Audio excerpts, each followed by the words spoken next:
Holy balls, we're back with another episode of World 1-1 Podcast, where this week we're once again asking the all-important question, what else can we fuck up today? Quick tease for the third half of the show, before we get into all the good meaty stuff. This week we've got a big, beefy show, because in the third half, after the break, we are joined by the awesome developers of Return to Grace for a fantastic interview. Stay tuned for that. Stick around. You're not going to want to miss it. If you have not already, subscribe, share. You should absolutely do these things. And now you can once again share, because we did fix the Google Play or the YouTube Music share stuff in the move over from Google Podcasts. That's all fixed. The share button works now. So make sure you share with your friends. If you haven't already, click the link in the show notes, jump into the Discord, and let's talk about this shit. Like anything that we're talking about on the show or more, jump in the Discord. Let's fucking talk about it. Get there. Link in the show notes. Quick shout out to our awesome sponsor, Imaginary Authors, helping you up your scent game with fragrances for guys, gals, and non-binary pals. More about them just before the break. All that out of the way. Choose your fighter! I am, as always, your host, Raw to the Wall. Joining me this week are my compatriots, Michael Brown. Your camera's not on, and we are an audio podcast. So I see we are continuing a trend. I know you're there. Now you're just being difficult, which shouldn't surprise me at this point anyways. So, and also, making a special return appearance, Eddie Magic Head V. Hello, everybody. I have made a surprising return once again. And as always, hot takes, hot trouble. Eddie's here just so that we can all point at the same person and tell him he's wrong. Even though even though I'm right and I give my point of view about a lot of things, but I'm so happy to be here.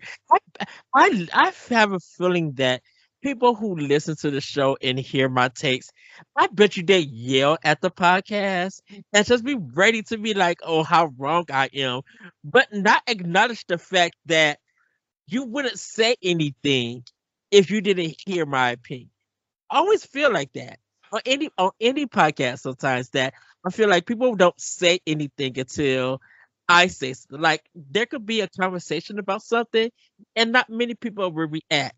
I get into that conversation and say something and all these opinions drop. All right. So if anybody thinks that Eddie is wrong about anything today, jump in the Discord and tell us. Yes. Yes. We want documented proof. We're just going to start going back through old episodes and curating the definitive list of shit Eddie's wrong about. Dude, I literally feel like people would That's his own full-time job for at least a year. I feel like that's 2.5 years, because that's so much anxiety about all the hot takes that I have given. Good googly moogly folks would be like, I can't do this anymore. Oh, holy hell. All right, let's jump to... Oh my gosh! Video games. Michael, let's start with you. I know a little bit about what you've been playing, because you and I chatted not terribly long ago. What you been spinning there, Holmes? I just finished up with Final Fantasy VII Rebirth. And Nice. honestly, I'm not happy with it. Like, You haven't sounded like you've been happy with it since the mini game started. yeah, like that's the biggest thing. Is it is literally just there's way too many mini games. there's way too many minor inconveniences. Like the movement is very clunky. They tried to add in a bunch of little things that sort of make it feel like it wants to be Breath of the Wild, but at the same time, like, there's basically a parkour button, but it's also clunky. Like, so many fucking mini games, and each one has its own little nuances and things like that, and it got old very quickly. Like, to the point to where I would put it down because I don't want to have to try to play this next mini game. Like, I just wanted to see the damn story. That's it, you know? Mhm.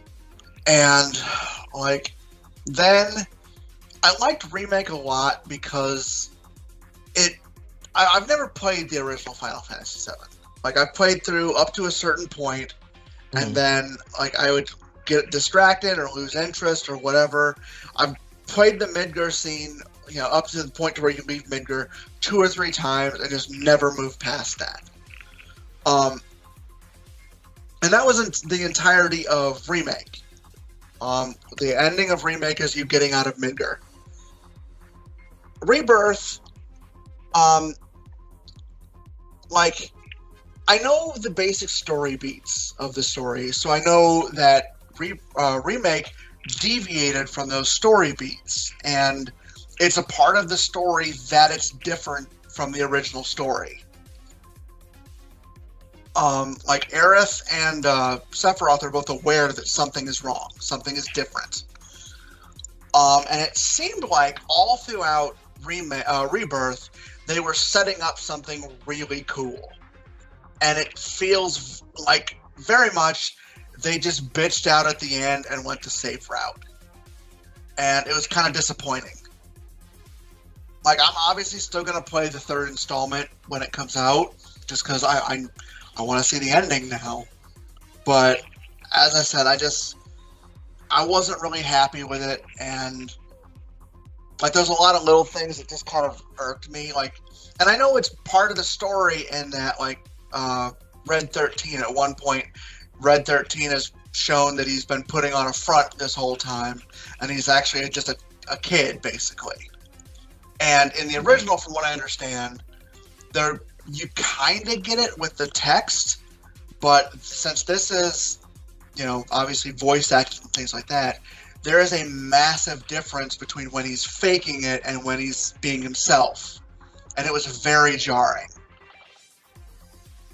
And then Cat Sith, like, was basically David Tennant. Like, I don't know if he was always supposed to be Scottish, but he was fucking Scottish. I don't know, like, overall, as I said, it's not, I mean, it's still a good game, it's just, there was a lot of impediments in the way of it being, you know, of getting to the ending, and it's a game I'll probably never go back to. Aw. Do you regret your time with it? For the record, I put 113 hours into it. I don't. How many of those hours do you want back? A decent chunk. Like, I mean, as I said, it was still, the story was decent. The story was still worth it. But Let me ask this: yeah. do you want more or less than half of those hours back?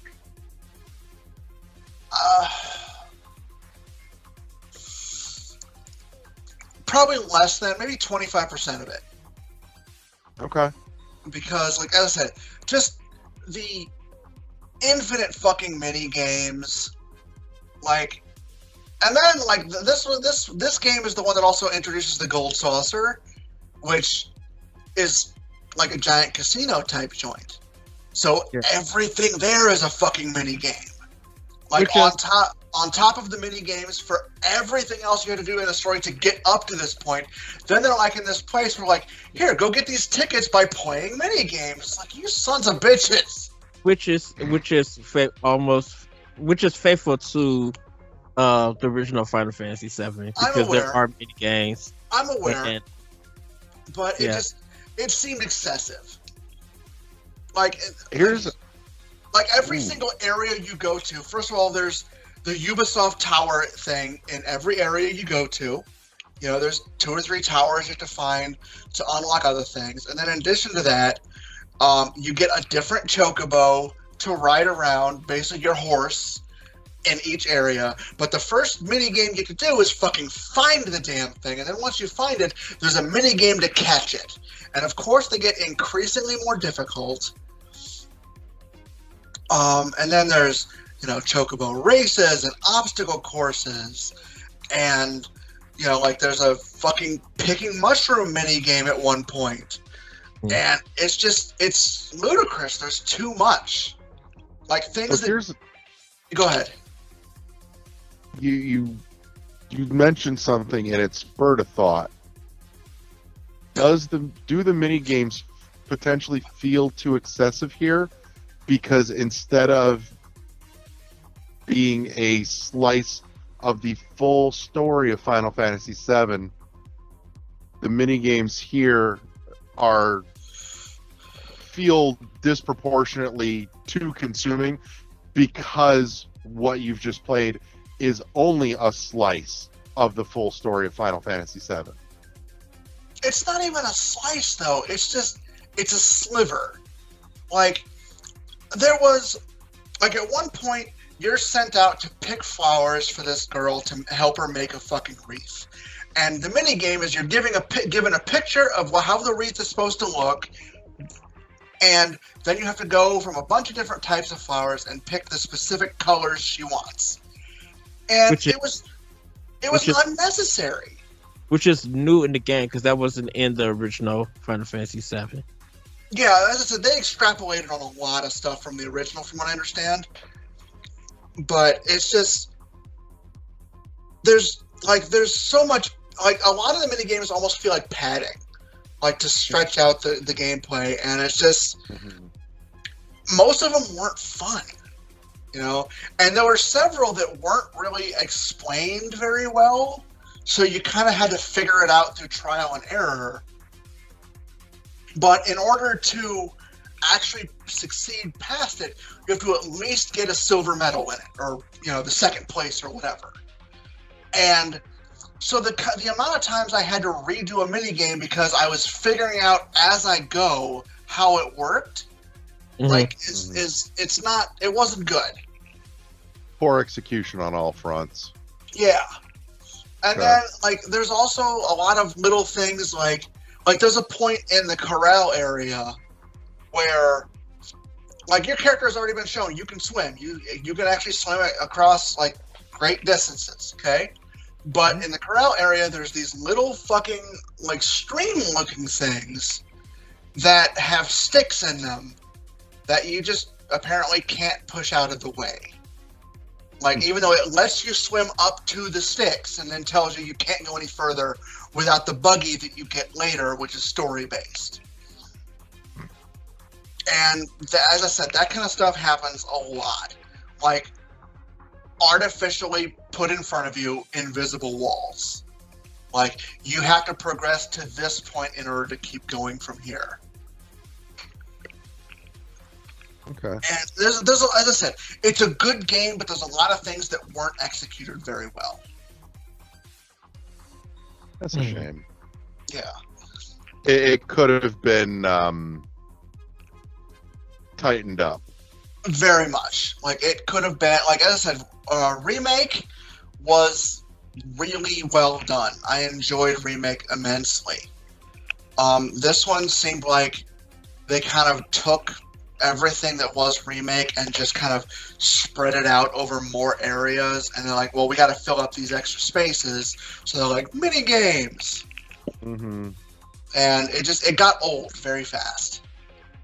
Yeah, that's become an ever ballooning problem of padding games for playtime and just wasting your time instead of tightening it up and making the experience better, because God forbid we put something out that's less than 80 hours.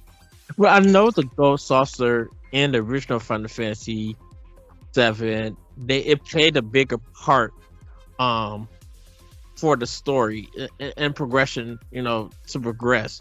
and everything. So I guess with remake, I'm assuming that they still have those same games, but Generally, gas them up. like gas the gold them saucer and- is a major part of the story. Like there Yeah. are, you're there for quite a while. There's a lot of things that are introduced at this point. Mm. But at the same, like there's an actual date between you. There's a mechanic in the game that you enhance your relationships with each of the other characters, and depending on who your highest relationship is, you end up kind of going on a pseudo date with that person. Yeah. And like I know there was kind of a mechanic like that in the original version, but this one really opened that up, like, and kind of tells you when you do something good with certain characters and stuff like that. So I also don't know they added in a fucking card game that was completely unnecessary. Oh yeah. See, a lot of the stuff that they added game wise, I don't think they were in the original Final Fantasy. I know a lot of that was just to get the special chocobo and materia and stuff like that. I don't think it had any kind of like relationship, like Persona kind of stuff in it. It did, but it was very downplayed, and it was not actually advertised in any way. Okay. For the I actually looked this up because I was curious. But this one, like, as I said, there's a very ongoing thing throughout most of the game as to whether Cloud is trying to woo Aerith or Tifa. Yeah. The date thing that I ended up actually doing that with Red 13. And like, as I said, it's an interesting mechanic that I don't think was fleshed out all the way. And they don't let you in on the subtle nuances of how it works. Okay. Then there was a lot of returning mechanics from the first one that I completely forgot how they worked, and this game kind of looks at it from the perspective that, well, you've already played the first one, so you know how those work. So they didn't really explain them. Like, every different weapon you have has its own special move, like its ATB ability. And once you've used it enough, suddenly it becomes automatic that you can use it with any weapon instead of just a specific one. I completely forgot about that until 90 hours into the game. So then I ended up having to go and re-equip all the old weapons, get into artificial fights, just to unlock all that shit again.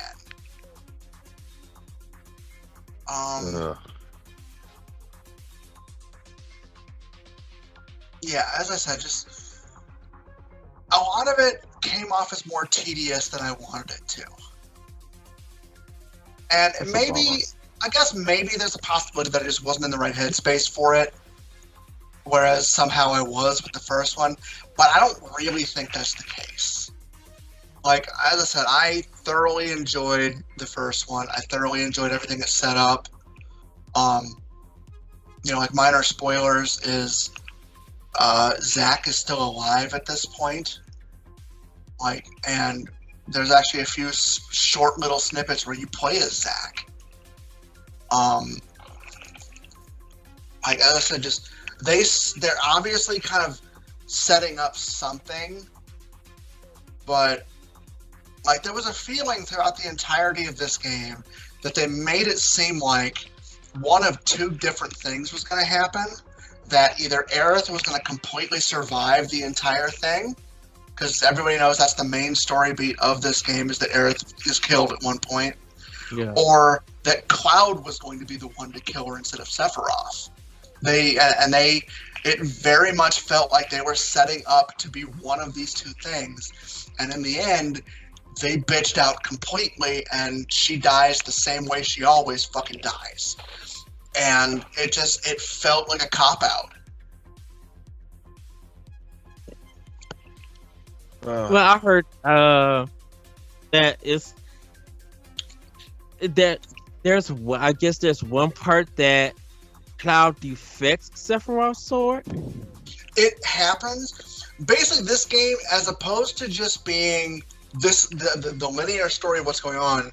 The new story arc is that it's a multiverse, and Sephiroth somehow is able to see every multiverse simultaneously. So, you actually do deflect his sword, but he literally just warps the multiverse to where she still dies, like the same way. And it just, that's what I mean. It felt like such a fucking cop-out. Because normally the spiritual ghosts, they're supposed to keep things as the same. Everything is they work for him now. Yeah, the Whispers, they fucking work for Sephiroth now. Hey, and I'm just saying this, everybody, to give you a heads up. I don't have a PS5, so I haven't played Rebirth. But I listened to a podcast and I was hearing about that, and I knew about something was going to happen to Arrow because I beat the original Final Fantasy VII. But I didn't know they were going in that route. That's interesting. I don't know. Like as I said, it's still, there's still, like, another thing is in the original version, like Yuffie and Vincent were optional characters that you could miss, and they completely removed that. Like, they are absolutely characters that you cannot miss. However, Vincent you don't meet till near the end of the game, and he is, like, him and Sid both play similarly to how Red did in the remake. You don't actually get to take control of them. They're just kind of there. Yeah, because in the original Final Fantasy VII, Sid is not even in your party. I don't think. I think he just flies the plane. No, because Sid is actually in your party in the original version. I thought he wasn't. No, I remember he uses a spear. I don't know why. As I said, I never played that far in the game, but I know for a fact he is a main character. Interesting. I have Final Fantasy VII on my Xbox. I've been playing it, but I haven't finished it yet. I wanted to do like a replay of it because I knew that it was going to be a while before I get to play Rebirth. All right, so let's bounce over. Eddie, what the hell have you been playing? So for Xbox, I'm playing Far Cry 3. I'm almost at the end of it, so I'm about to wrap that up. It's mostly a replay for that game. Just I beat it on PS3, but never played the Xbox version. Playing it on Series X, and it's good. Started Quantum Break back up. Just in the mood to play a Remedy game, and that one I'm going to play on easy. I'm really starting the game from the beginning, and because I kind of missed those controls on how that game goes due to the fact of playing Control with it. For Switch, I played After Image, which is like a Metroidvania kind of adventure game. It has multiple endings. I believe I got 4 of them. I got like 2 or 3 more to go. It's a fun game. I think the problem that I have with it is that it's very directionless. You got to do so many things that's not in the way the game wants you to progress. And stuff like I was getting powers and abilities. Well, then do you have to do them? Yeah, you have to. In a certain way, yes, you have to do them because that's the only way that you can get to the main progression point and stuff. So even then it would seem that that's the way the game wants you to progress. But the thing about it is, they were just like, well, you have to get past 6 zones to get this one zone to go through. But the game doesn't tell you that at all. No, that's part of the function of a Metroidvania.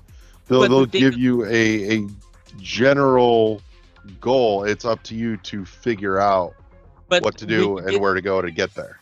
When you get that general goal, then you're supposed to go to every other place. It's backwards. So if So, because what I'm supposed to do is I'm supposed to get to this place to meet this woman, um, who was head of my tribe, and when you meet her, you get the power to swim. But the thing about it is that is that there are areas that you can't touch water, and there's a whole big section where you cannot touch water at all. But you got to get through it in order to get to her.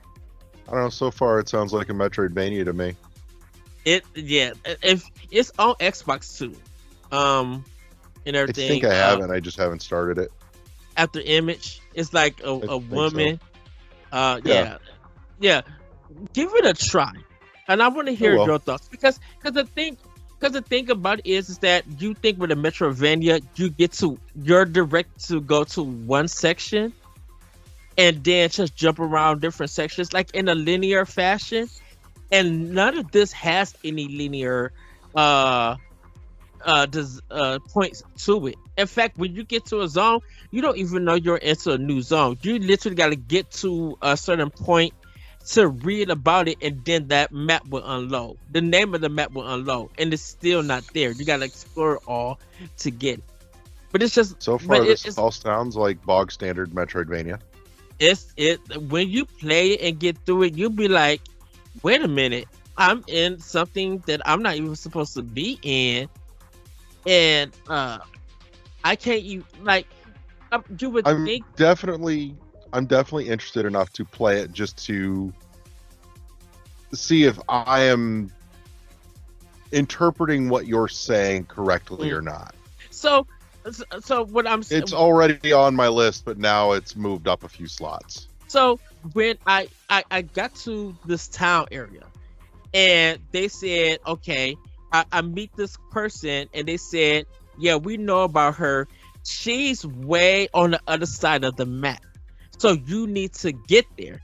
Okay, I want to be able to progress, and I thought that it was going to take me probably like maybe 1 or 2 zones to get there, but it doesn't tell you that you have 4 to 6 zones before you even get there that don't even play a part in the story and stuff.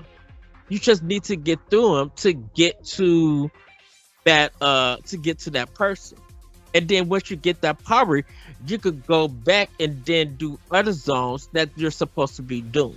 It's very weird. You might probably find it like, well, this is standard Metroidvania, but I'm like, I kind of feel like, don't give me a main goal and I have to do 15,000 steps to even get to that main goal, because then by the time I get to the main goal, I already did 80% of the game. Mm-hmm. And in fact, there's a point that if you are able to even get to a certain point and defeat a certain boss, you get one of the game's ending, and it starts from the beginning. Unless you load. Like you don't even get to your main objective. You can literally finish the game in 45 minutes. Interesting.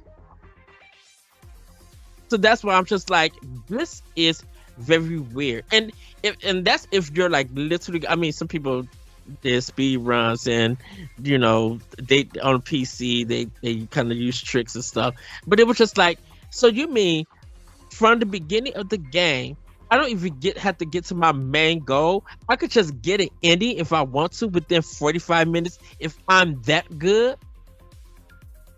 Craziness. Well, I don't know. I mean, you can technically get to the ending in The Witness in about 10.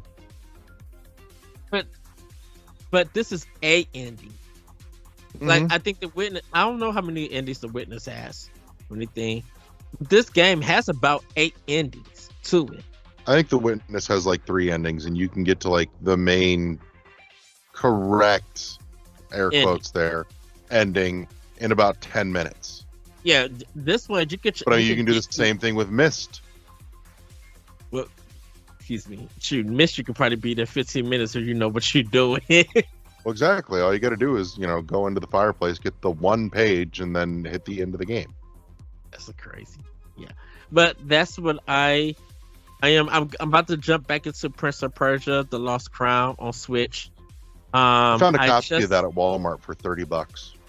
Oh, nice. I know. I Mhm. know it was on sale. That people were buying it up and everything. I Yep. just got my Coffee Talk Collector's Edition, the Coffee Talk 2. Yeah. I got Bomber Cyberpunk in the mail. That was on sale for I think like $29 for physical. Dude, I went to Best Buy to go pick up one of my games. And man, I'm just like, I'm going to visit the video game section. When I say depressing, Oh yeah. depressing. One You side think that's only have depressing? Go look at Walmart's. They're clearancing out little by little and getting out of physical. Period. I think a lot of, and I'm just like, don't tell me Target is going to be doing the same thing, because even Target look like they're reducing games too. Like Target selection has never been great in the first place, though. that is true. And Myers, I looked on their Oh, website, I'm like, Myers made their exit years ago. well, I checked. Myers doesn't even have a video game section anymore. You can get some accessories and shop cards and shit, but the games, they're gone. So They it have may been. be your area. We have one up in Wisconsin in Kenosha. I just need to go there to go check it. I looked online to see if they had games. They had some games, but I don't know if those same games are being sold in stores. Probably not. The Okay. stores got rid of their physical games years ago. And it's just so weird. Like their whole Best Buy whole Nintendo section is just car. Mhm. Their Xbox Our section Best was Buy has a decent game section. okay. Their Xbox was on a little shelf along with their PS4. Their PS5 section had like 2 sections worth of games, and I'm like, what in the world is going on? Because y'all was making money. Definitely off of Switch games, definitely off of new release. You know, people were doing the curbside pickups for games, so y'all were making money. Why is your department emptying? Because, like, I understand that you get like a lot of free shipping, and sometimes if there is a new game that you pre-order on Best Buy, and they're not selling it in the store, you'll get it on that same day. UPS, shoot. Best Buy ship games quicker than Amazon. And They do. that's a shame. Except when Amazon fucks up and drops something before release day on rare occasion. Shoot, that's if they even come on release day. And I guess you have to be a Prime member for that. But last but not least, because I want to keep y'all long, I beat Joe and Matt on NSO. I never got to beat it when it came out on the Super Nintendo. So I just took some time Saturday to beat it, and yeah, it's a arcade platformer. Because I didn't know I that Joe remember and Joe and Mac Mac. was. Yeah, I didn't know that it was an arcade game. But I ended Did you up. never beating watch it. Nick Arcade? I did watch. Yeah, played Joe and Mac. Dude, it was on Nick Arcade. I played Joe and Mac on Super Nintendo. I've never seen it in arcades. A lot of Data East games weren't coming into Illinois in my area for arcade games. So You should have known it was an arcade game if you watched Nick Arcade, because they had Joe and Mac on Nick Arcade. well, the thing about it is, it was I think it was another name before it became Joe and Mac for arcade. Not that I remember, but maybe. But Yeah, anyways, Data East, a lot of their releases were very iffy and very weird in Illinois. So, yeah, but that's pretty much what I'm playing. And then I'm just getting ready for Hellblade 2 and Paper Mario Lost Your Door. oh, bring me that Hellblade. But anyways, all right. Well, we've hit that point where we should tell you about our awesome sponsor, Imaginary Authors, helping you up your scent game with fragrances for guys, gals, and non-binary pals, including their restock of their newest Languages of a Glacier. Go check it out. I saw Fresh Snowfall on the list of like notes of, you know, like scent notes. And I'm like, I don't even care what else the rest of it is. Just send it to me. I want it.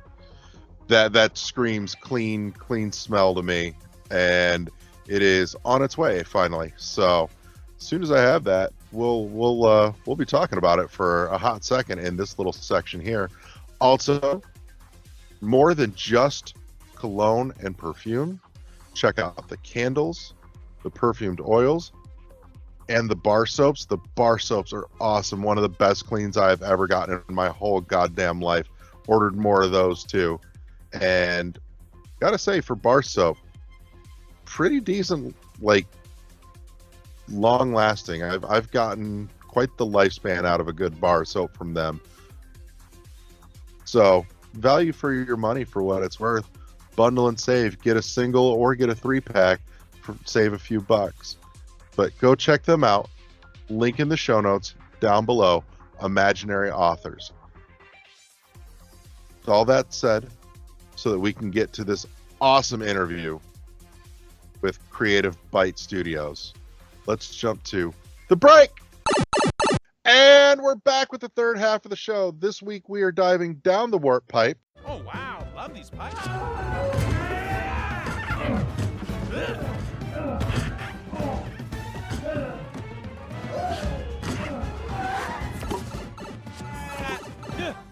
And we're joined by special guests Dave Evans and Sean Jackson from Creative Bytes Studios, minds behind the exceptional Return to Grace, available on Xbox Series S and X and PlayStation 5 and on Game Pass. So if you've got Game Pass, you don't even have to pay anything extra for it. Just go play it. But for those that have already played it, or maybe this will entice you to go play it, we're going to be digging into some of the making of and what went into Return to Grace. So let's start with gentlemen. Sean, introduce yourself and what you do over at Creative, and then we'll toss it over to you, Dave. Yeah, so I'm Sean Jackson. I'm the art director and kind of like in charge of all the visuals for Return to Grace. And I'll pass it over to you, Dave. Yeah, I believe I'm the design director. I mostly do the right. We all kind of share the design. Yeah. So, yeah. But I'm also the narrative, the writer for the game, which is also somewhat shared as well. But I'm the writer and designer. Yeah, it's kind of like a little bit about us and kind of how we divvy up some of these tasks or roles per se. Is we all kind of wear like this creative hat, which is kind of like the Creative Bytes umbrella. That anybody who's part of the team has the avenue for creative outlets, right? So that's really important to kind of like the culture that everyone kind of shares that kind of like belonging as a team member and as like a creative source. And then we want to foster kind of like all these unique ideas, these unique perspectives that the team can offer. And there's only one other person really. Yes. I was Paul actually Caprici. just going to ask, because I know you guys are here. I was curious, what's the total size of the team of the studio? Yeah, so there's the 3 core people. It's Dave, Paul, and myself. Paul is in charge of everything like the technical design and system architecture, that kind of thing. And production. Okay. And production, absolutely. Yeah, he's a great producer. And then, yeah, like we have like this trifecta right now, this trident, so to speak, of kind of like this creative narrative writing and comprehension. Then we have like the visuals, and then we have like the production and team culture side of things. So we really kind of like pride ourselves in our team, and the games that we build are going to be better because of it. Yeah, and we have a lot of friends in the industry that give us feedback too. So Yes. that's a big part. If you're only 3 people, you kind of need a little bit more outside perspective, I think. Mm-hmm. Right. Yeah. Sounding board. Mm-hmm. So I'm gonna start in here because this was kind of the entry point to how this happened in the first place. I was browsing along through Game Pass and saw a visually striking title card for Return to Grace. Pulled up the trailer, watched the trailer, and my first thought was, this has remnants or thematics of Retro Studios' 2D Metroid game that never came to be in terms of story. I've been dying here. Is this a piece of anything that had any influence or something that anyone knew anything about before going into this, or is this just one of those Swedish meatball happy coincidences in the universe things? I'm pretty sure happy coincidence, unless someone secretly has influenced this and I didn't know about it. But I'm just morbidly curious because there was a pitch from Retro about a Metroid game where Samus was dealing with a computer system that had like a split personality AI. And so when I saw the preview and what the story was about, I'm like, oh. That's it's hard to know how original your ideas are, in terms of how much it's covered. I mean, you always run into that trope, or not trope, but that common refrain of, well, Shakespeare's already done it. If there's a storyline, you think you're The Simpsons, or the Simpsons version is Simpsons. Futurama, yeah. It was more of a tool. The whole split personality thing. And the original story was a short story I'd written for another game, and then didn't do, and we just sort of hung on to it, and it changed a lot over the course of, how many years developed? It was a slow burn, I know, on this one. It's about like 3.5 years. 3.5 years, yeah. Okay.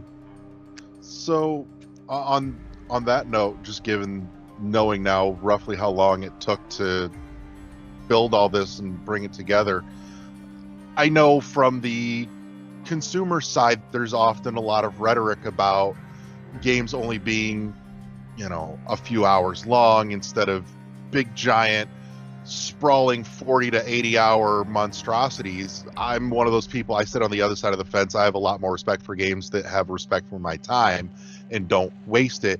But for you guys, how did it feel spending 3 years to put something together that culminates in like a 2 to 5 hour experience for a finished product? What is there any sort of cognitive dissonance in that, going 3 years and this is it? Or is it, this is the opus, we have tuned this to perfection to be exactly what we wanted it to be? Dave, maybe explain like the whole evening size games theory that we kind of like had. And I mean, it comes from our own interest in what do we have time to play. You can tell from Beard, I am still in my 40s. I'm hanging in there. I think, are we all in our 40s? We're all in our 40s, right? Are you? Okay. Yes. So I wasn't sure about you. I am exactly 40. Okay, perfect. Hey, this is 1 year. We're going to be in the same decade. But anyway, we have kids and not a lot of time. So it is the things I look for in games, something I can play, or at least get like roguelikes are fairly popular for us because you can get in and get something out of a game very quickly. So it was a personal interest thing. The other thing was just the idea of having a nice contained narrative, because it was something we feel we're pretty good at. And then this sort of concept that I think other people are seeing value in is the idea that you play a game like you in one sitting, like you would watch a film, and it would cost about the same as owning a movie or whatever. So I don't remember who coined the evening size game, the term, but I remember I think I read it, or probably Paul read it in an article, I think first, and we're like, yeah, this makes a lot of sense. Like, this is the way I want to play games. I think Journey was the first one that I played in, like, I think that's only 2 hours. And it was a great experience just to sit down and play something that quick. Firewatch, I think, is about 4 hours. So for some people, that's an evening, I guess, if you put the time aside. So yeah, I personally like this idea, and it seems to also have resonated with the Game Pass community. I kind of thought we'd get trounced, to be honest. Like, what's this game? It's only 2 hours. What are you giving us this crap or something? I sort of was bracing for that kind of reaction. And a lot of people are like, thanks. Hey, there's a game I can actually finish. Yeah. And Xbox, I think, looked pretty good on that for taking that chance. Because, I was kind of worried about that. I will say, for someone that's not a huge gamer, that it was great that it was something that I could dig into and finish. I feel like if I feel like a game is just going to take forever, I'm less inclined to play a game like that.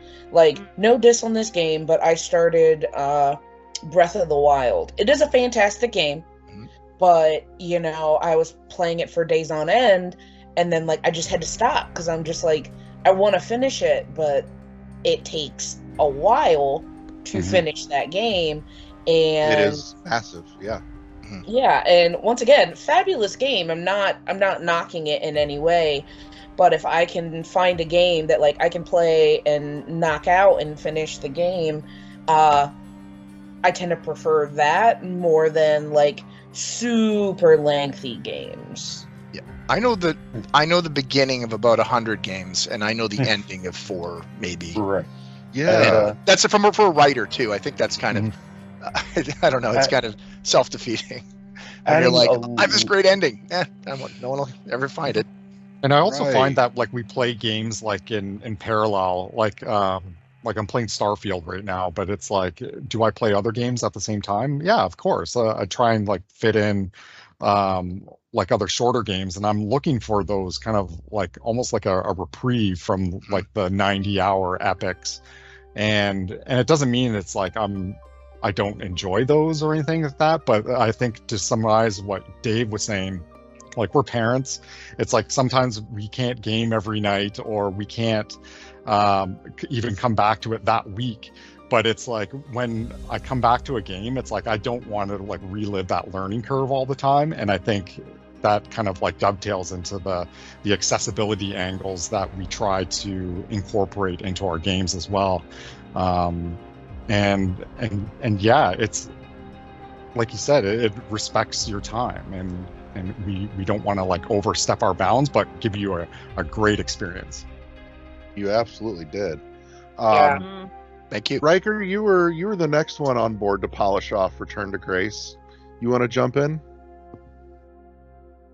I know you and I have conversated on this since you finished it with thoughts. Really, really quick, because this is going to tailor what I say about it and how I talk about it, are we trying to avoid spoilers? Oh no, we're in spoiler country. Okay, it was not stated, and I know we are absolutely in spoiler country. Okay, and we were trying to encourage people to play it, and I'm just like... Oh yeah. Or am I allowed to... I'm one of those weird people that spoilers oftentimes give me the seed of something to make me want to go play it and experience it in full and in context. Okay. If you're listening to this... Go ahead. I was going to say, just needed to know, because it was not stated, and I'm just like, I need to make sure I'm tailoring what I say to, like, whatever direction we were going, so... Yeah, I don't have a problem. I don't know, you cool with this, Sean? I don't mind. I'm cool with spoilers, but I agree, as long as it's stated and everyone's clear. Spoiler country. Right. I know I've got questions about the end, and I know Wes did too. So if you're listening to this and you haven't played it yet, it's on Game Pass. Download it, take the 3 hours, then unpause this and get right back. Come back, listening. Yeah, just pause it, come back. So, Wes, I'll toss it to you then. Wait, we skipped Riker. Yeah, what about me? Well, go for it. I impeded with my question. You gave me the head shake, so.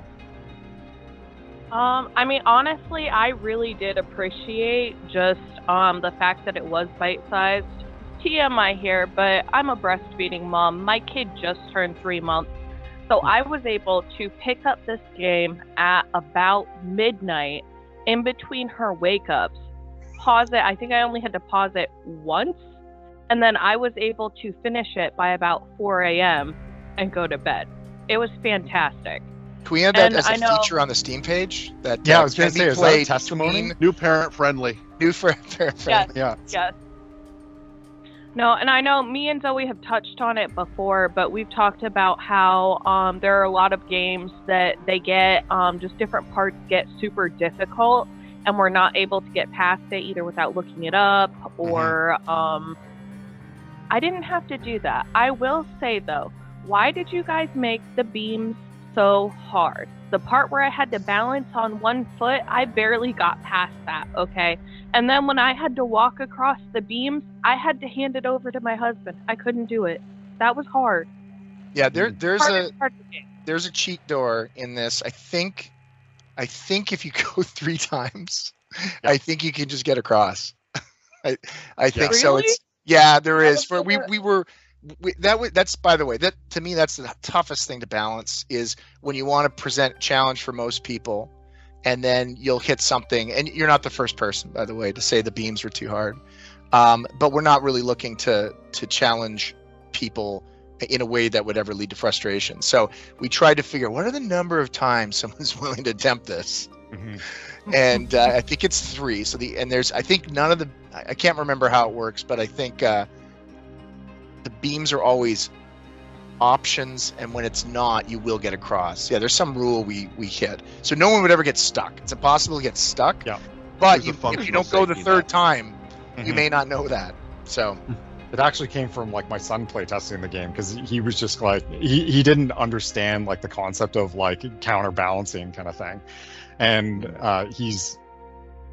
he was like 9 at the time or something like that, and he was playing like all these different types of games, but it's like that didn't resonate with him, and I was surprised at the time. But yeah, he couldn't get across, and I'm like, man, Dave, it's like, yeah, we got to make this easier for the people that can't do it. That's another thing we learned on Embers of Miram, actually, was that game, and the ask of the player was quite high. I don't know if any of you have heard of it or played it, but it's essentially like a side-scrolling platformer, 2.5D platformer, and then you split into 2 flying embers and reconnect into like a platforming creature.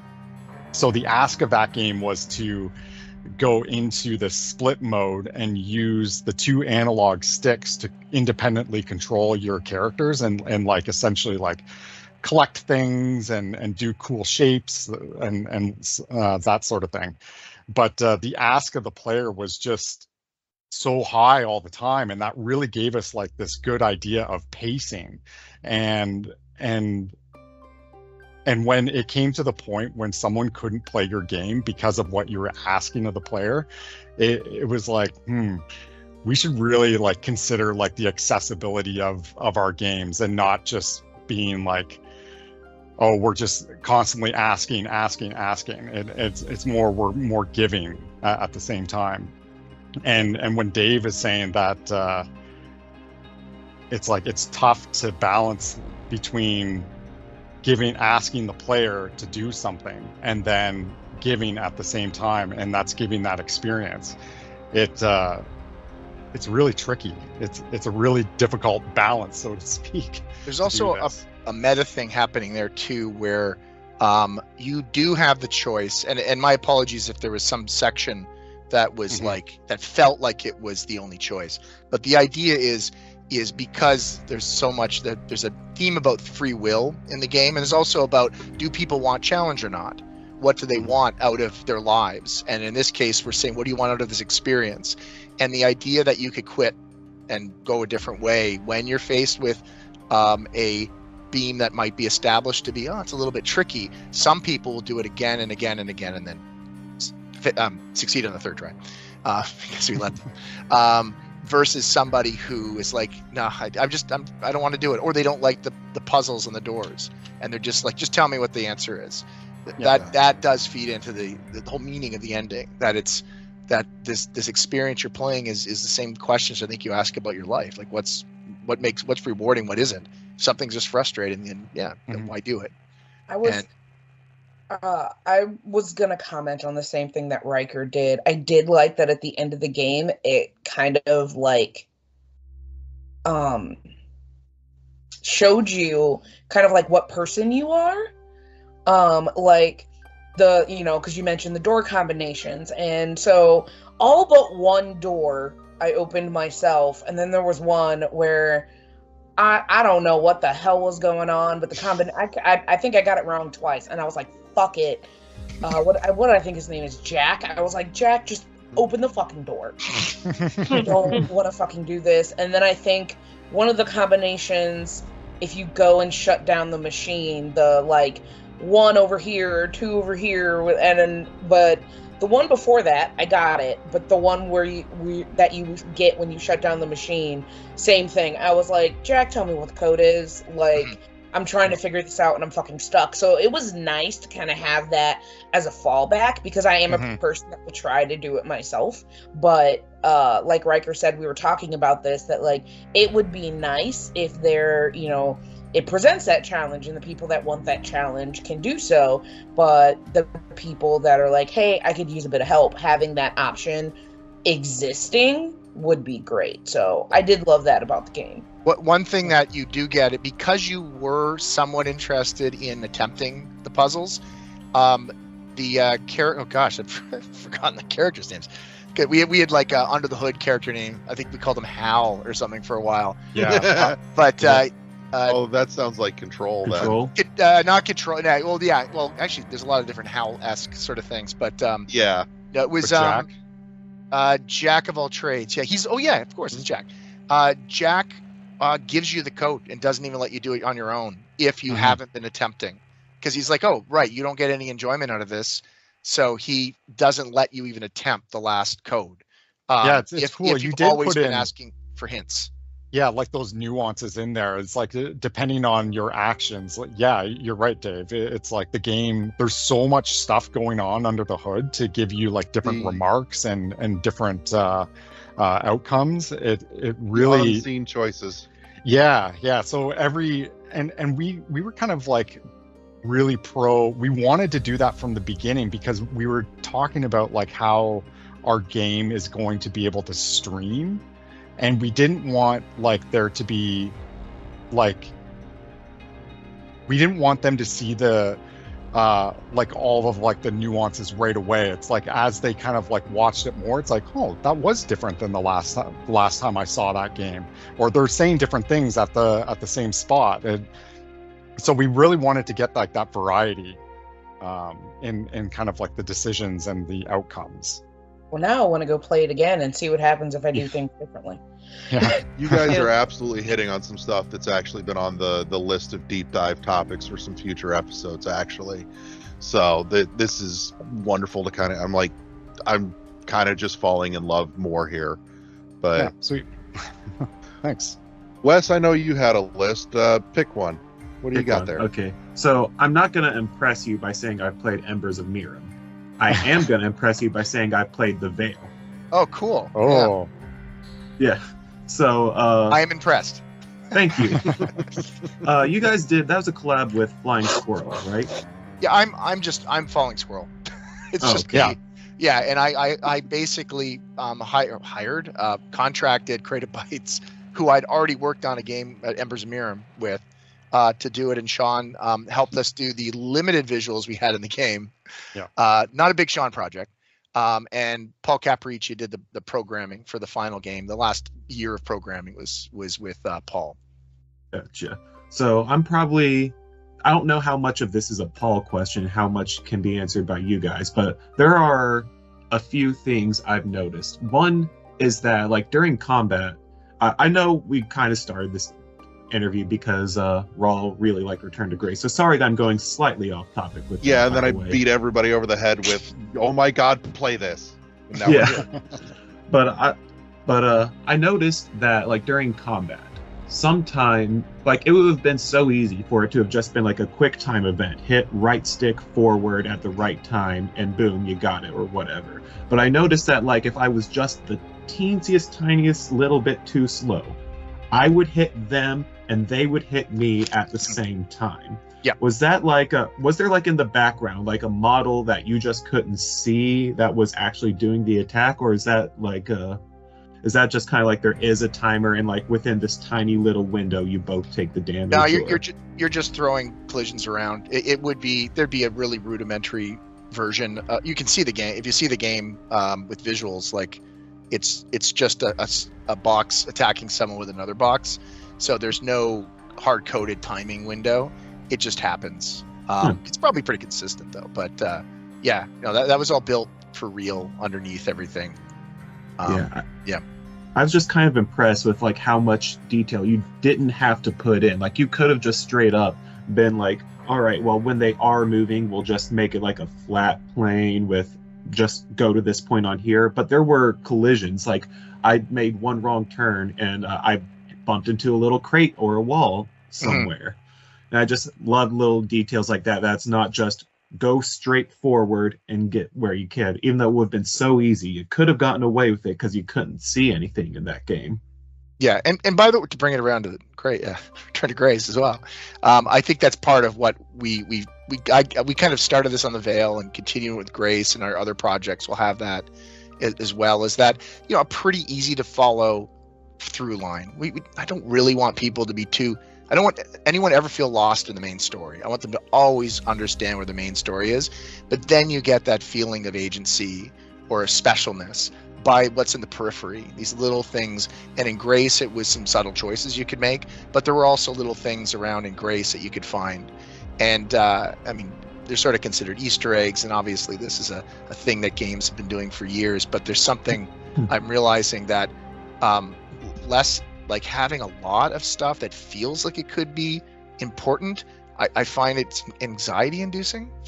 I don't know if anyone else has this feeling, like Fallout or what am I doing? Where's my dad? Like Fallout 3, I was like, forgot I was looking for my dad about halfway through and just started wandering around the wastelands. I love being lost in those spaces, but the games we make with a small team as well, it's we're picking up on a limitation, I guess, and trying to make that work.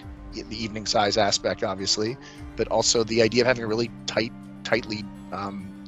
world, which both the Veil and Return to Grace have. And I'm hoping no one got lost. Anyone get lost?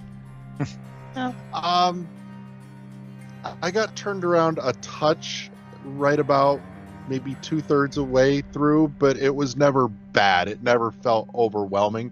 But some of that was also probably due to the fact that I was playing at about midnight, 1 o'clock in the morning, and half falling asleep. But I'm like, no, wanna see what happens. So yeah. So coming back to Return to Grace and jumping to the end here, because holy, you pulled a number on me.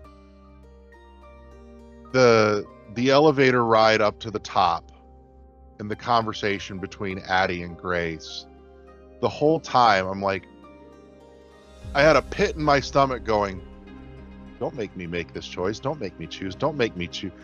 I'm curious, was there any point where you're like, yeah, let's put a choice in two separate endings here? Or was it from the jump a case of, we're going to pull a Jodie Foster Contact ending and there is no canon right answer. It's whatever the player wants. Yeah, I think what's easy about what we did compared to Contact is that you are the player. It's just your choice. You don't need to consummate it in the form of seeing what happens. At least that was the idea. The choice is asked of the player. You should feel in the moment when Grace asks Addie, what would you choose? You should feel that it's speaking to you directly. So that to me is the easy answer for how I think that can work without being annoying. It's my feeling. And as an interesting side note, the earliest version of the game, we had contemplated allowing the player to choose and potentially tracking the answers, and in some meta idea, finding out who chose what, and allowing it to be something that people could track online. I don't know where that died, other than maybe that it didn't. I think I liked the ambiguous ending, and I'm like, well, what do we show when you make that choice? But that was definitely something that was on the table, is to show some outcome of the choice. But I definitely think it would undermine the idea that it's a personal question being asked you, and it's really not a question about how would you like society to continue on. It's how would you, as a person, like to envision the way the world works for you. I think that's probably why it was cleaner and maybe better. I don't know. But we thought of letting you make a choice and tracking the answers. Oh, I was so glad. I'm like, no, don't do this to me. No. But that pit in my stomach and that whole ride up, knowing where that conversation was going, was gnarly. And I don't think a game has actually given me that feeling in a very long time. So credit to you all for that. That's cool. And I've heard other people have emotional reactions to the ending, and I know it was probably my intent or our intent, but it's hard to know. You get close to stuff, so you're like, does this work? Is this doing the things we might want to do? And then you discover that people have reactions you aren't expecting. I don't know that I expected to be that emotional either, or that people would be fretting the ride up. That's a really cool thing. I'm glad you shared that with us because Yeah, no, that is cool. And I think that like through line that you were talking about, Dave, it's like a little bit behind the curtain. It kind of like the iterations that we go through with like endings and like gameplay and it evolves so much.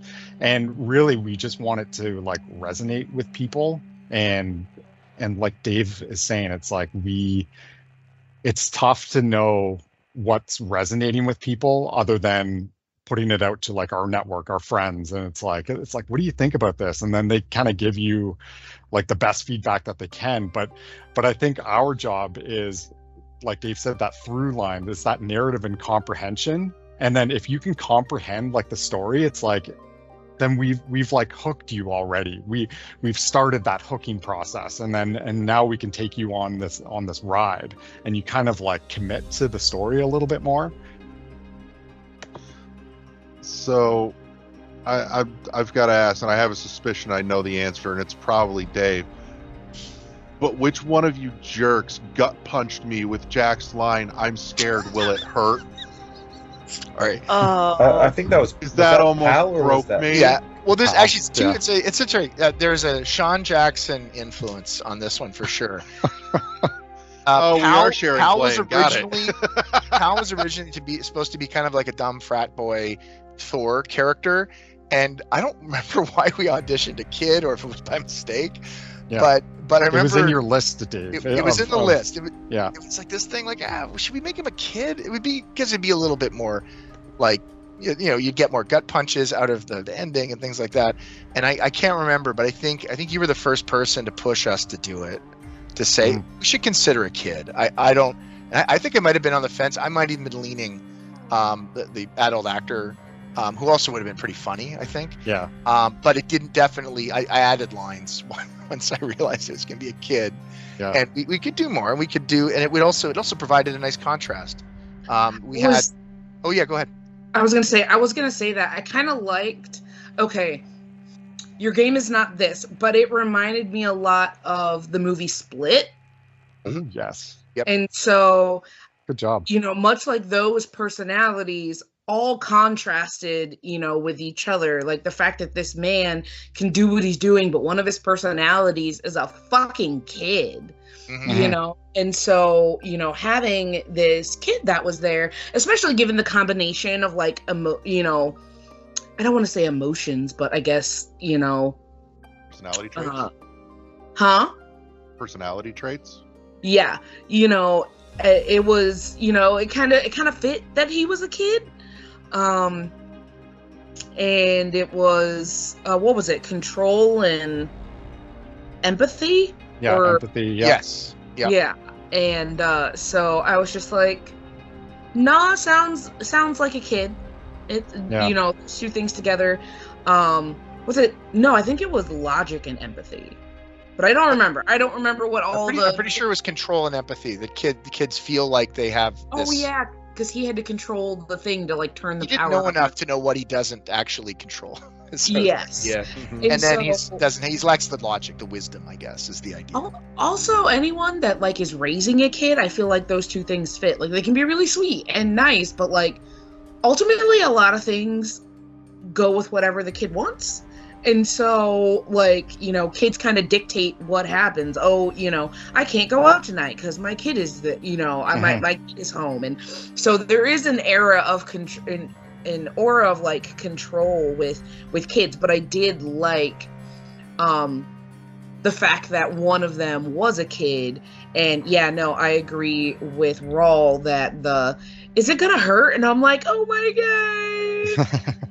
Because I don't know what I'm doing. Like the whole ending, I'm just like, I hope this is right. I hope this is right. I hope this is right. I hope I made the right choice through the entire ending. And I'm like, oh my god, if I killed these personalities and this was not a good thing to do, and one of them being this kid, I am a horrible monster. Like halfway through me, you know, getting Grace back, I was like, oh my god, what if I fucked up?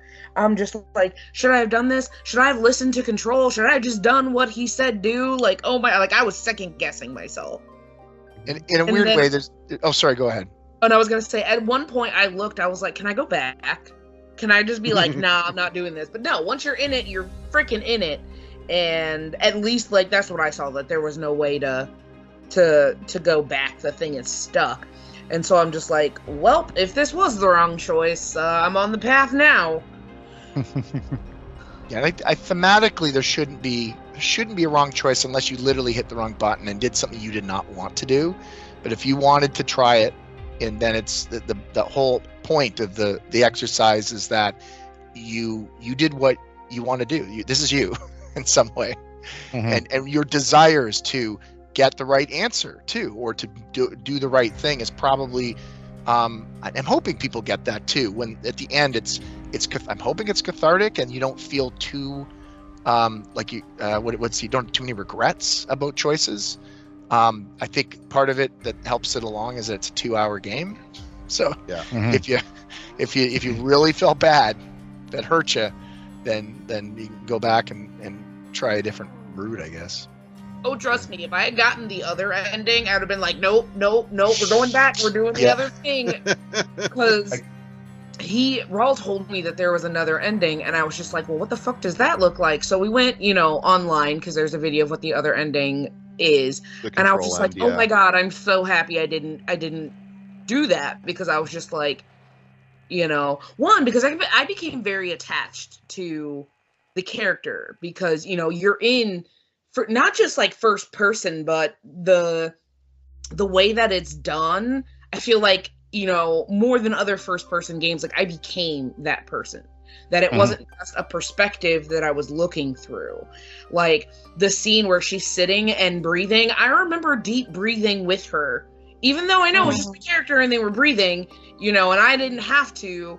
It was just like, okay, we're gonna take a breath. And the fact that like I had to like control her breathing and releasing her breath, it just made me do it. So I felt very, like one with the main character.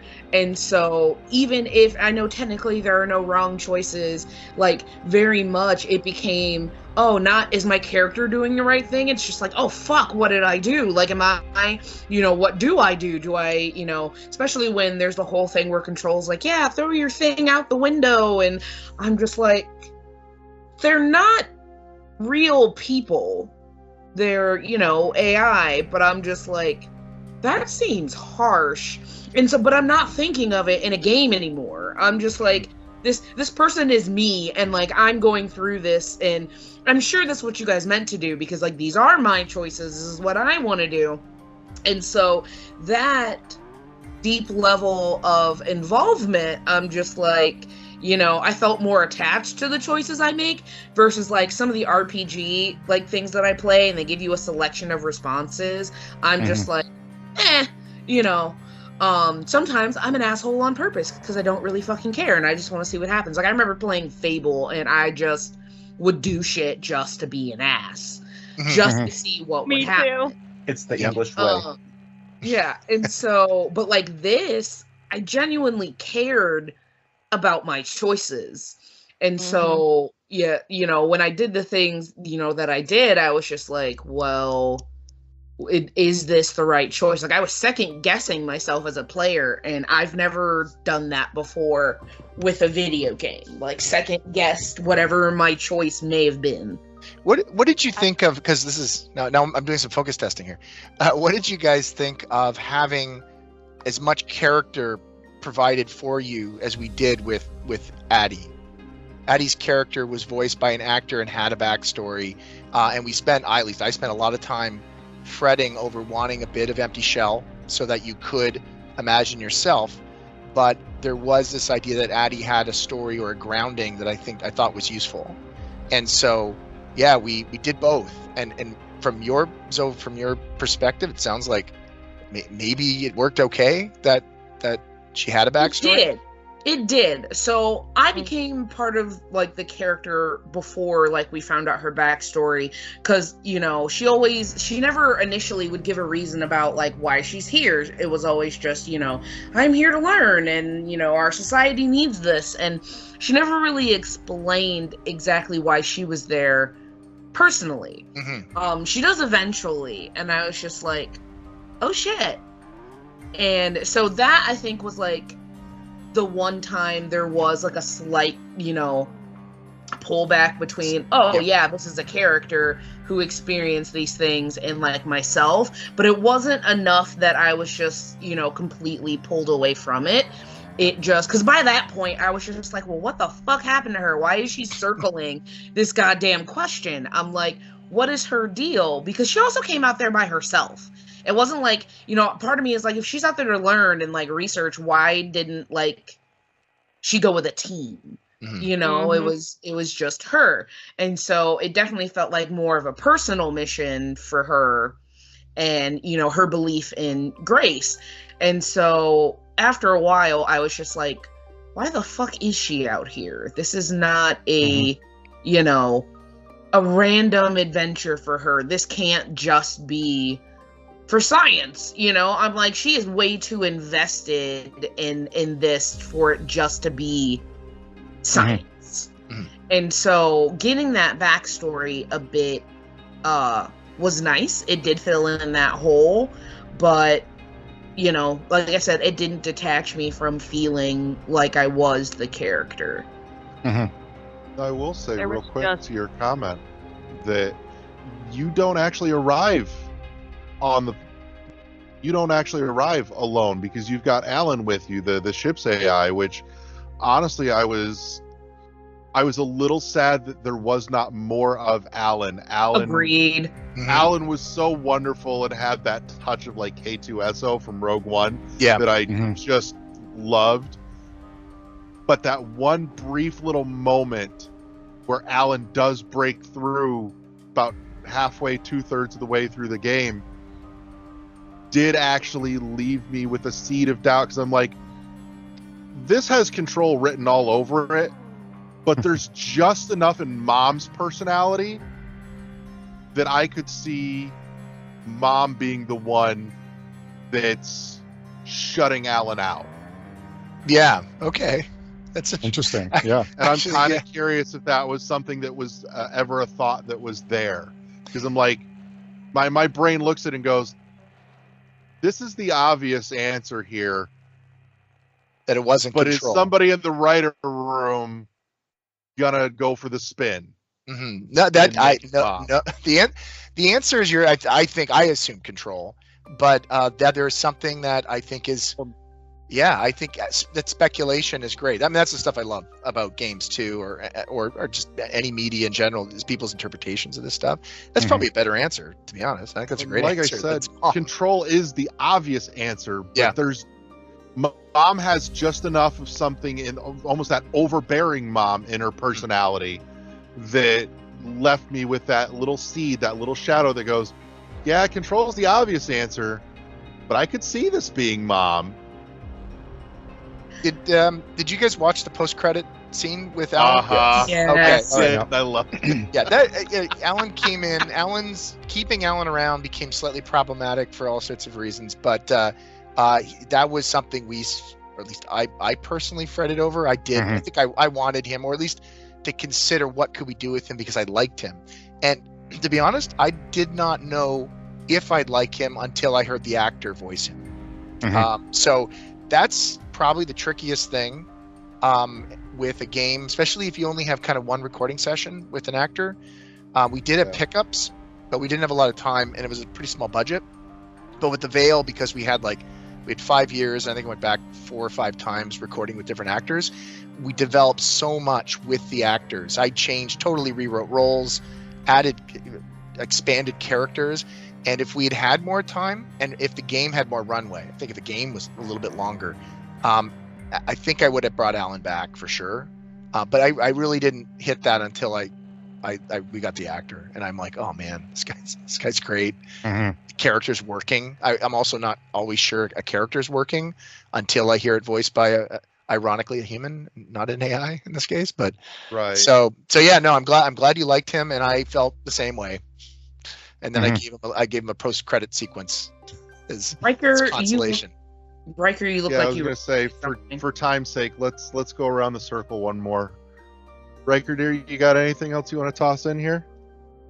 Yeah. So I don't know what anybody's background here is, but I grew up watching VeggieTales. Okay. And I will say that Alan was really giving me Archibald Asparagus during Larry Boy. And so there was a familiarity to him that I really appreciated at the beginning of the game. And it really did help build that, the way the game was built, I felt like the AIs, except for Control, were my friends.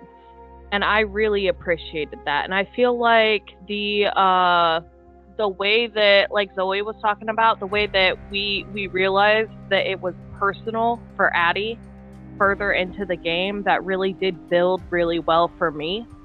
Because it wasn't just, oh, great, this character has a whole background story that I have to understand in order to, get myself immersed into the game. So I really did appreciate how the game, I guess just the game overall, but I did want to ask. So when you have a game and you have choices, there's always a bad ending. What is the bad ending? Because for once I didn't get the bad ending first playthrough, and I just want to know what it is. Oh, you didn't watch? You didn't YouTube the Control ending? No, because I plan on going back through and playing it, but I haven't. You ready for me to ask a quick follow-up question? Dave and Sean, have you guys been biting your tongues every time someone said both endings? Because there's actually 3. There's 3, yeah. There's 3? What is the third? It's a subtle. There's 2 different Control endings. I'm thinking the third ending is you don't toss the wristband, but you do hit the button. That probably gives you the most likely Control ending, where he kills you essentially. Yeah, that's the one most people get.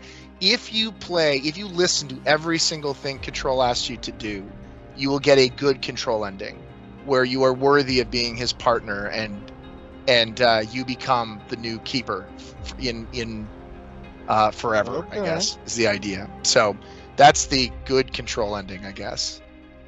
Okay. It's the hardest ending to get because you can't. I respect the hell out of that. You can't do anything that's against his wishes. I might give you 1 strike. I can't remember, but it's hard. It's something like that. There's a grace period in there. See what you did there. Yeah.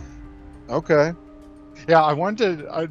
There was a couple of points that you guys were touching on. I just wanted to say a lot of the personality and things like that comes through the character is being aware of your body. So it's you always see your hands. There's very few games that really do the level of interaction, the tactile interaction that we do, and it was something that was pretty important to us because it felt like you were the character. When you were hurting, it's you're reaching for the sky, and it's oh, and when you're reluctant to push that button, there's a pause in there, and it's trying to mimic what the player is feeling, and that was something that Dave and I really tried to get it right in terms of the delivery of the performance. We always called it the performance. You nailed it. Yeah, I think most games of this budget, there might not even be hands. Like, right. That was quite an investment for a small. That actually hits on something that one of our other cohorts that's not here today, Chris, does another podcast, 1H1D, and one of the things that he always looks at when they're doing first-person games is, can I see my feet? And I'm like, yeah, no, like it's there, and it looked like there was nearly a full body rendering. Yes, that was there, and I was very, very impressed. Which honestly has me sitting here thinking, would I like to, and would it work in VR? Yeah, because this was sick. so wonderfully engrossing that I kind of want to have the ability to have the experience of shutting everything out and just kind of having that full range of tactile control of individual hands but yeah. I'm not gonna lie, that would be fucking phenomenal. It would definitely intensify the feeling I had for me, where like I felt like the character. VR would just take that, or VR. I put AI and VR together. Would just take that to a whole nother level. I mean, we did half the work, right, Sean? Like the idea that how tactile the actual interactions were. And they were a little bit gesture based on the controllers. I think we simplified them. I think at one point we had an idea, at least I wanted to do like way more with like, no, I wanted to really feel like you're twisting this thing or whatever. And then we're like, okay, this is hard and not fun. But yeah, the VR could have stepped in, and as long as you don't get sick walking around. Yeah, I haven't honestly played a game that, like a VR game that has like free range motion, other than kind of where you teleport to different sections and then you're stationary. So I mean, there's lots of kind of like, will it translate? The interactions for sure. I do feel. Yeah, because the interactions, we always kept you stationary. It was rarely that you're even changing from interaction to interaction, but we did have that concept. But a lot of it's just like, just canned animation. And let's do it. Motion. Let's do VR, Sean. Let's do it. Yeah. Do it. Bring me the Oculus port. Yeah, really. So, Zoe, I'll toss it to you next. What's the last one you want to throw in here? So I get recommended a lot of games by my husband, and I love him, but we enjoy very different games. And sometimes when he gives me a recommendation, I'm just like, and you thought I would enjoy this? Like, I'm like, do you have you seen the games that I play? Like, sometimes I'm just like, but this one, he was like, he kept pushing. He was like, no, you need to play this. No, you need to play this. And I was like, fine. And I watched him play the beginning for a second, and I was just like, okay, I'm intrigued. But it was a phenomenal game. Like I said, I've never felt so invested in a story than I was, in there. Because not only was I trying to figure out, okay, what the fuck is, the character doing there, but like also just trying to figure out what happened. Why did it happen? And then, where did Grace go? And then learning like where Grace did go and the fact like what it caused because she went away. And I'm just like, it was fucking turmoil, I'm just like, in this age of where AI is becoming, more prominent, I'm just like, hopefully we don't get to that level. So it was great, just thinking wise, because very much connected to what we're seeing today, but also great level of perspective. I felt very involved. Once I started playing, I didn't stop till I finished it. So it definitely had me hooked from the get-go, and the design and the visuals, they were beautiful. So, props to you guys. It was, just... Oh, visually gorgeous front to back. Jesus, Yes. the architecture inside the spire was, oh. Like, and a good part of the story is being told through the environment, too. I mean, that's... Yeah. Yeah. It is our characters, essentially. We very much treated it so. like characters. Even though we had a main character, but that was like you. So it's like, this is what you're interacting with. The only thing that I'm like, God damn it, is the ending being so open-ended. As my husband will know, I'm someone that wants closure. I'm just like, where does the story end? And so when it finished, like, I looked at him and I'm like, that's it? Like, what the fuck happens now? Like, I need to know these things. Like, does it go well? Did, like, because, I did get so invested in my choices. I'm just like, did this turn out okay? Did I help the universe or did I hurt it? I think part of the thing, I think it's painful, but the open ending is really also asking the question. We're sitting at this threshold, I think, right now with AI, and we're asking ourselves, I think, this question: what do we do? Do we embrace this? Can we control it? Will it change us? What great things could we do with it? What horrible things could happen? I feel that's why I think it needed to be slightly. Not too prescriptive. I feel uncomfortable having the answer, to be honest. I understand it, like, from a storytelling standpoint, like, I get it, and I'm not knocking what you guys did. Me, personally, I'm just like, that's it. Also, I think I enjoyed it so much, I just wanted there to be more game, but, all good things gotta end. So... beautiful game, visually, story-wise. The gameplay was great. I don't have a single bad thing to say except, goddamn that ending. I recently read a comic that did the same thing, and I'm just like, fuck. Yeah, we both just finished reading Somna. Like that happens to me with like any open-ended thing. I'm like, there's no closure. Actually, that kind of raises. You just mentioned something that. I would love to see, and I don't know if there's any possibility in the future, but I would love to see some more of Addie's story leading up to finally finding the Grace Spire, of Addie traipsing around the galaxy, told in maybe a more linear comic book fashion. Yeah, is that something that we might see?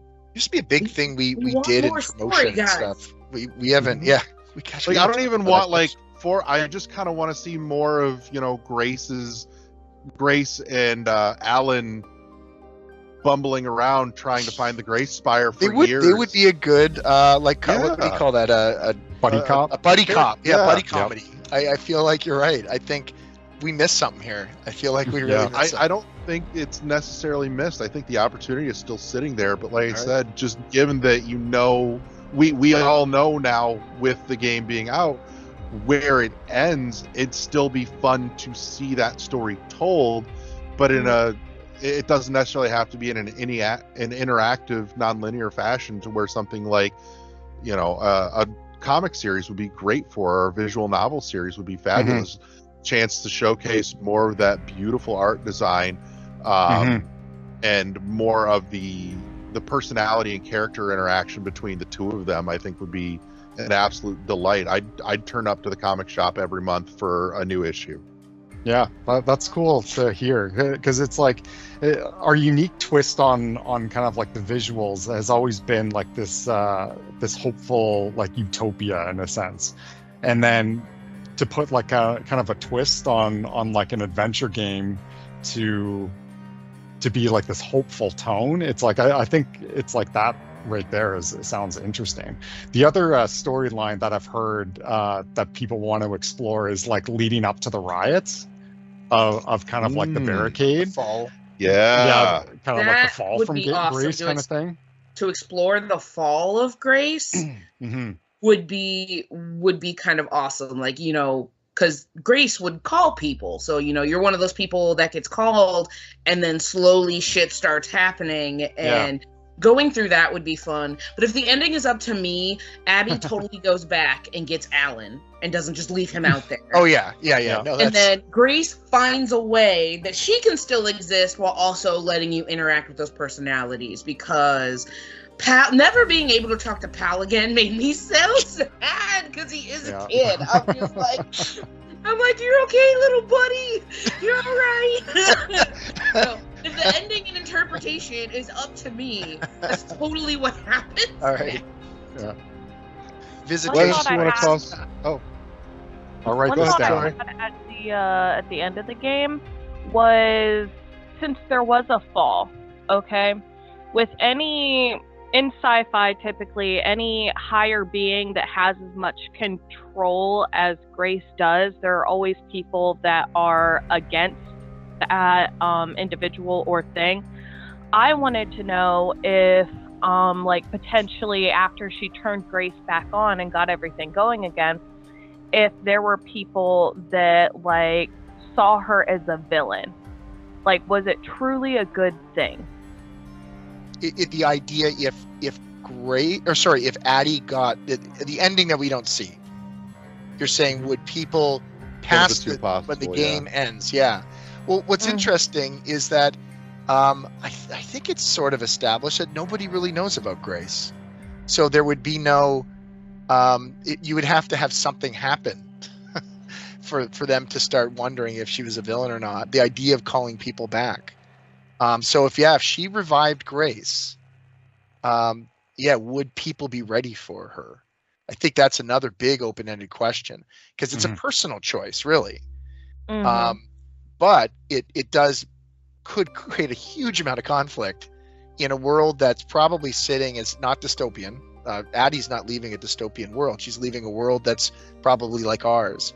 And then the question really is having something that's striving to be utopian, would that be good, or would that limit our enjoyment of life, having too many things handed to us and too many things done for us? Would we cease to be as human as we are in a way that would start making our lives not as interesting? So that's sort of the question, right? So would other people see that? I would imagine there'd be some classic split down the middle, and there'd be these two factions that rise up, or something similar to probably American politics or something right now. So I don't know.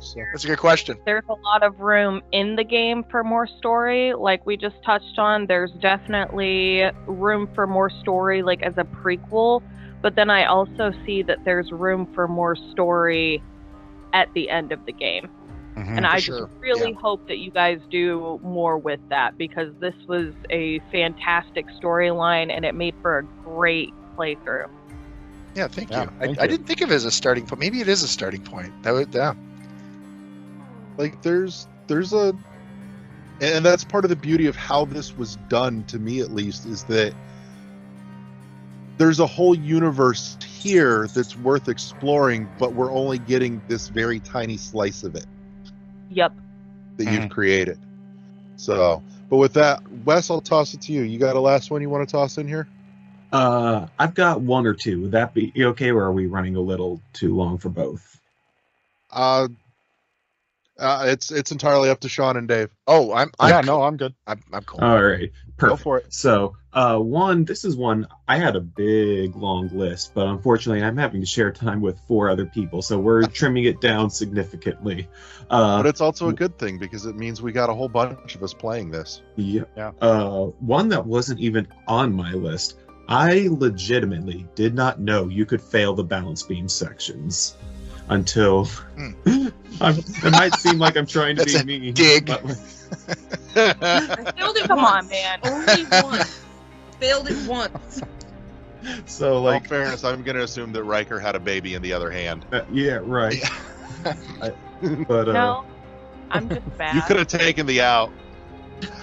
So, I'm honest. But I'm actually a little interested, a little bit like the creation process behind the game. I recently started doing game dev just a little bit as a hobby. And when I say recent, I do mean recent. Don't even think I'm close to the level you guys are yet.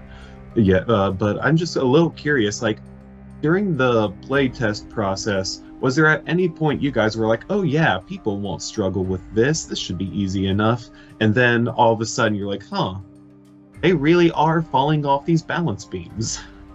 Was there like any point similar to that where you guys were like, we thought we made it easy enough that anyone could go through this, but you decided to do that little, if it's forced, then the third time you'll get it guaranteed, or guarantee it's optional any other time, or something like that? Your son's playthrough, Sean? I'm guessing. Yeah, that was it. It was that moment where it's like someone could fail these, and this is kind of a blocker right now. So, and it's like we just philosophically didn't want to approach the game that way. So, just accessibility is always kind of like the obvious answer, right? Yeah, I think sorry. This is a side note, but I think I think there is something. This game doesn't have a difficulty setting. Your path is supposed to be able to set that. It's part of the experience, the choice idea. But I mean, I think when it comes to stuff like that, philosophically, it's like in future games, and the Veil had this too. I'm all for difficulty settings. Let people play the game that they're looking for as much as you are able to give them that choice. So. And one other, I think this will probably be a quick one. So like I noticed that as I was playing, there were some puzzles that were only in the first half, like the Simon Says or the pattern on the thing. So like make an X or make a square or something like that. But the binary puzzles were only in the second half. And some, like the bounce beams, they were throughout the whole thing. The gyroscope was throughout the whole thing. Was there ever at any point like a conscious decision, put this puzzle to rest, we've done enough of it? Or like, we're actually thinking this one's successful, keep this one in the game and have it keep going? Or introduce one new thing here now that we've put these to rest? I'm just kind of wondering like where the decision process came from for stopping things like that, starting these new ones in the second half. Honestly, unless Sean might have some thoughts, I don't know how conscious that specific choice was, because it does sound very deliberate the way you've said it. It's like, yeah, they must have had a reason. And with the idea of a puzzle overstaying its welcome. So I think that's part of it. I think we get a little bit of humor out of those opening puzzles. And I had an idea that that one of the guys, the what do you call it? It would have been Logic, I guess, would have said it's something more subjective, like it's a happy face. And you're like, a happy face? So you try all these different, like there was something I think we wanted to try, at least I wanted to try, which became impractical. And the other side of it is the narrative started taking over the design. I think there's a certain point at which we really started. It was a little bit more midway through the development process. It was pretty mechanics heavy. We had mechanics we abandoned that just weren't resonating or getting picked up with focus testing. And we started realizing that these simple interactions that support the narrative were the ones that were best for the game. So it probably had more to do with the introduction of characters that you needed to interact with at the time, like Jack.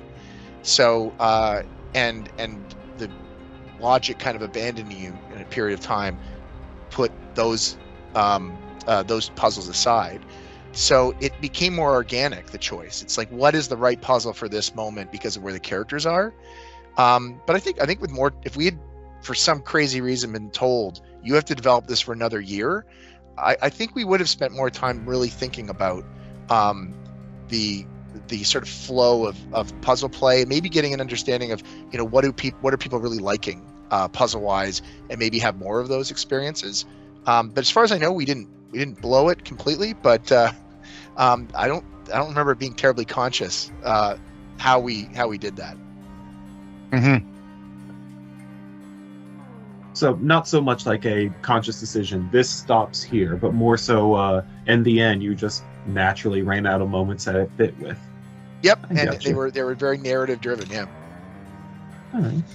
Yeah, and I think it's like a lot of it was pacing with us. It's like we iterated a lot on like the idea of what are you doing at the time, and creating moments that actually like had meaning, and like some certain moments was about like the choice, certain moments was about like the interaction that you're interfacing with. And so it was, if you kind of like look at our games, it's like we spend a lot of time and iteration on pacing them, and then sometimes it's like with a puzzle, it might be a mechanism to identify that pacing, or it might just be like it's maybe overstayed its welcome. Let's not ask. It's kind of, the mechanism works. It's like let's move on and try and surprise them in other ways. I think I'm following. So, like, part of the reason the gyroscope stayed around was the wish capsules narratively made sense for them to be throughout the whole story. That's right. But you know, you don't need logic, stonewalling you from getting to the rest of the story past the first half. Yeah, that's probably the reason. I think it's something to do with it just it ran out of use contextually, I think. Yeah, contextually, exactly. So I'll round out with the last couple of quickies here. One, was there anything that ended up on the cutting room floor and not in the final game that just broke your heart, that got left behind? It didn't break my heart, but I had this crazy idea that that room with the all the trees in it, where you first meet and you make the choice, you look at stuff. I wanted it to be completely frozen, like Dr. Zhivago. I don't know if you know the scene, Dr. Zhivago, where everything's like crystallized in ice, and it's completely monochromatic. And then when you heat up the room, it becomes green. And technically, that was just such a bad idea. It's like we had I still ways appreciate to do the it. mental image now. Yeah, we had ways to do it. It was just a matter of like, as we always say, is the juice worth the squeeze? Yeah. And eventually, it's like, it became can we such a write around it for now? And then it's like, if it bubbles up, it's like, yeah, we can tackle it, but it just never bubbled up. Yeah, that was one of those things. I remember.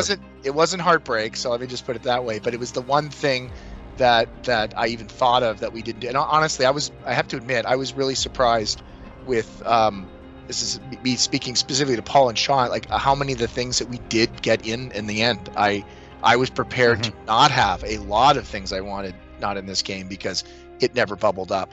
But at the end of the day, especially with Game Pass, I think we had more time to sort of like, we added lightning to the storm and stuff, and kind of past the first launch. Is that right?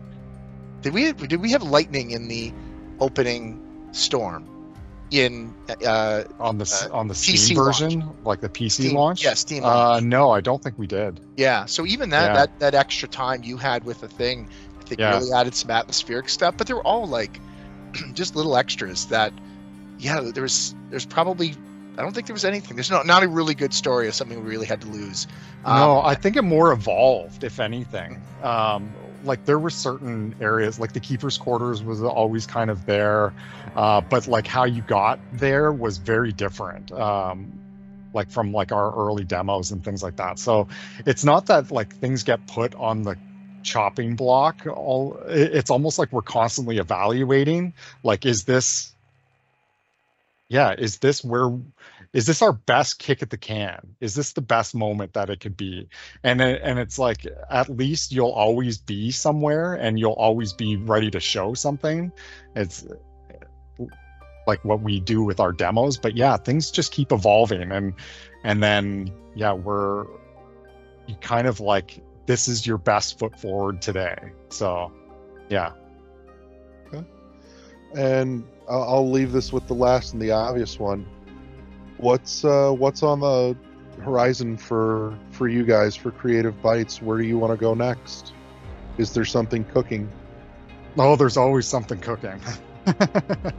Yeah, we recently got like funding and things like that for like our next game. So we are currently in production on another title.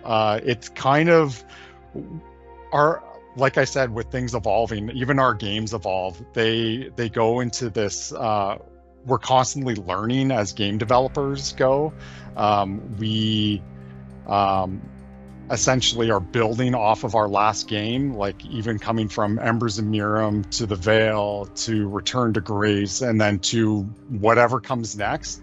It's going to be in the same vein as like creating these unique adventures, and that's what we're really striving for in terms of our goals. Yeah, and I think the one thing I'll say is I think environments are going to be really important. We have an amazing environmental artist that builds this stuff, so I think that's there's elements of the Veil in what's coming up, but it's the Veil had no visuals.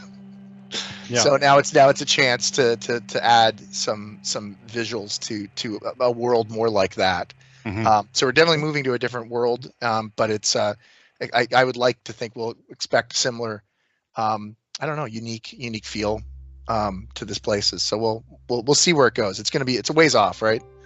It's still a ways off. We're still pretty early, but we are always thinking about like that moment-to-moment gameplay, keeping it accessible, casting a wide net on who we want as like our target audience. But I think it's something that we did well with Return to Grace, and our hypothesis was correct. It's like we can do this, and I think we want to keep that momentum going with our follow-up games.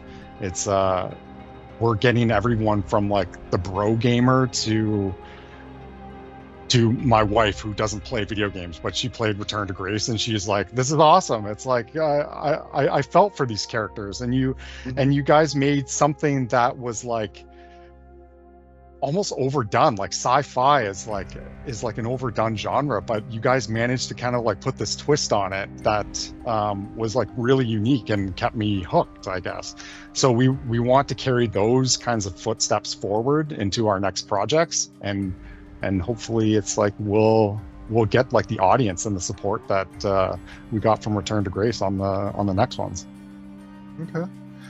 It almost slipped me, but I've got to ask, because again, this is Return to Grace has had me thinking about some topics that are going to come up in future episodes, but Return to Grace to me very much pushes right up against the line of walking simulator into point and click territory, but it never, at least to me, fully felt like it crossed that line. Where does it sit for you guys? What do you think? Does it sit in this camp of walking sim, or does it push over into point and click, or does it start to carve out almost a new little slice right in between? Yeah, I don't know that there's an intentional slice. I think we probably wanted just slightly more fulfilling interactions than maybe a very traditional walking sim. So it was like sort of like a slight evolution. So I guess that to that token, that was intentional. But I got comfortable with the walking sim. We never saw it as the word pejorative when it's bad. Anyway, whatever the word is when something's not, people don't love it, they use a term, walking sim. It's a negative connotation. I was sort of embraced it and said, no, there's people like this game, these types of games, and let's just make a really good game like that. I don't know, did you feel we were pretty close to walking sim, Sean, from the get-go? I know that term was like thrown around a few times, and it's kind of like we tried to play to our strengths, and certainly like a walking sim genre game would play to our strengths. But it again kind of like evolved into like a pacing progression. It's like, well, we don't want people to be bored, and walking sims can have this negative connotation, like Dave's saying, that it's like there's not as much gameplay, it could be boring, and yeah, I think for people who have played like our past games, like even Embers and Miram, it's like it's not a boring game. It's paced very intentionally, and we wanted Return to Grace to have that same sort of pacing. Yeah, I think ultimately the mechanics of having an interaction if we had, what would you do with more time? Probably be try to not frustrate people with the interactions we choose. Probably move away from walking simulator a little bit in having more interactions, but there's so much risk with adding those interactions, because if you don't get enough focus testing and feedback, then you have people going, why'd you make the beam so hard and stuff. Like it's gonna happen, and we're gonna have, but that's what you do, I think, with more time. So it's I think we did strive to just push it past walking sim. Okay. Riker, I know, had one last one for Sean specifically, real quick, and then we'll close this out. Yeah, do you always have your kid test your games? Because that seems to be working for you, and I just want to know, because it worked for me. Yeah, it's I have 2 young kids. They're 7 and 10 right now, and a boy and a girl.